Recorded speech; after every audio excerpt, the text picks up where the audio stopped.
When I told my family I was going to walk my way around the world alone, they feared for my life. And deep down, so did I. All right, Angela, before we go deep into the woods with your story, let's literally take about, I don't know, 50 million steps backwards to the beginning of your journey. What gave you the idea to walk the world? I actually heard about someone who was potentially walking around the world. Turned out he wasn't. He was actually just walking a trail, but he was tracing his steps. And that was the beginning of this kind of an impulse, a draw, a calling. Who had walked it, right? What men have done it? Have there been any women? It's one of those kind of compelling ideas that you just can't get out of your head. And I was devouring every book around a woman who had climbed mountains or gone on journeys. And I'd say within about 2 months of that idea, I think I knew that I was supposed to go do this. Break down the day for me once you started your journey, including where your start line was. I started from my best friend's house in Bend, Oregon. Of course, it took a little time for my body to get used to it. I had tried, building up my body. I did like 5 miles and then 7 miles, but I wanted to do 15 to 20 a day on average because I calculated it would take about 5 or so years to walk where I thought I was going to walk. And basically, every night I would look for camping. I never knew. I never planned. I just would walk as far as I could. I stopped counting the miles, but I would find a flat spot to pitch my tent, sleep for the night. I'd wake up, I'd make 1 or 3 cups of coffee. I'd make some oatmeal. I'd get up, and then I would just walk throughout the day, take some breaks because, it's all about enjoying the adventure.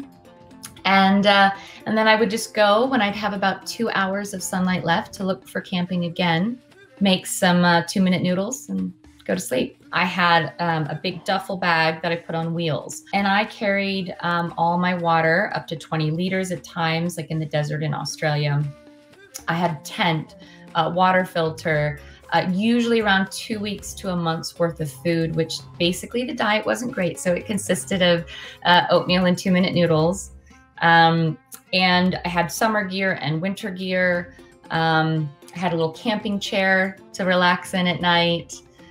So I basically carried everything I would need to be able to be self-sustainable in different environments. I don't even have energy to walk to the mailbox. I mean, how did you fight through the tough days, and were there more good days than bad days? It's really about mindset. Mindset is the most important thing. This is what I actually currently I'm just coming out again with working with people. It's all about positive self-talk. I mean, in those moments that there was a sandstorm and a snowstorm, the fear of being, a woman alone walking, being attacked. I mean, there were all kinds of things that could go on in the head, and I had to consistently come back to a place of confidence. I had to consistently tell myself I'm capable of doing this. And oftentimes I used other people's stories to encourage me. And that's why I think it's so important that we're sharing our stories, because that would be what would help me tap into something to say, if they can do it, I can do it. Think of a rainbow. Behind that rainbow was a storm, and you physically walked through every terrain, every weather type. Did you ever have a breaking point, or, what was most difficult? Weather can be something that really wears you down. I remember in particular, I had a really tough time in Mongolia, which I actually walked across twice, once alone, and I went back for an expedition with camels.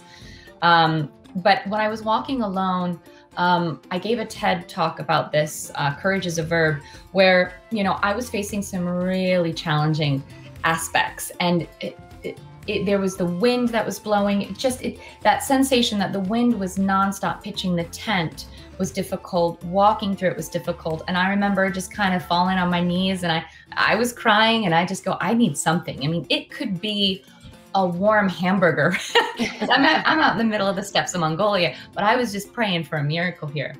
And I'll never forget, about 2 hours later, a puppy comes running out of the middle of nowhere. There's no village, there's nothing around.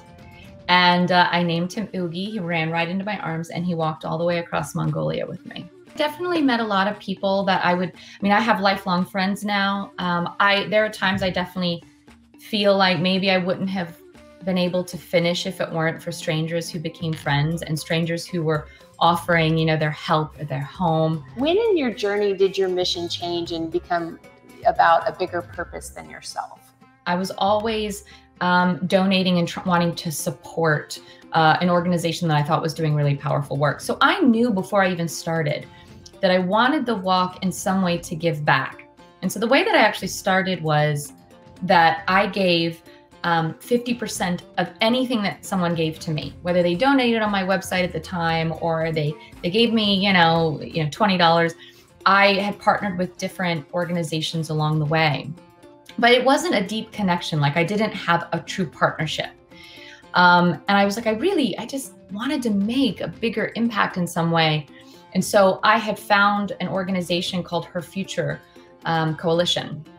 And we partnered for my walk across the states. And I decided, look, this is my home run.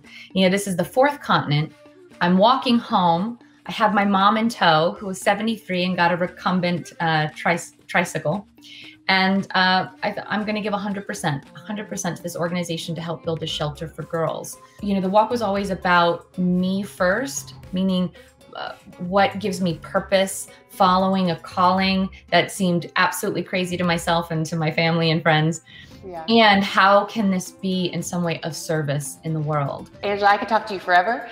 And I know we haven't scratched the surface. There's lots of miles to cover, but people in Houston actually are going to have a chance to hear more from you because you will be at the Fall Montgomery County Home and Outdoor Living Show. Are you excited? We're going to talk about, stories of Mongolia and, eating sheep tongue to getting through a sandstorm. And there's so many things, stories that I haven't been able to share and that will only come out when the book is out. And so I invite people to come and kind of hear these stories firsthand and beforehand.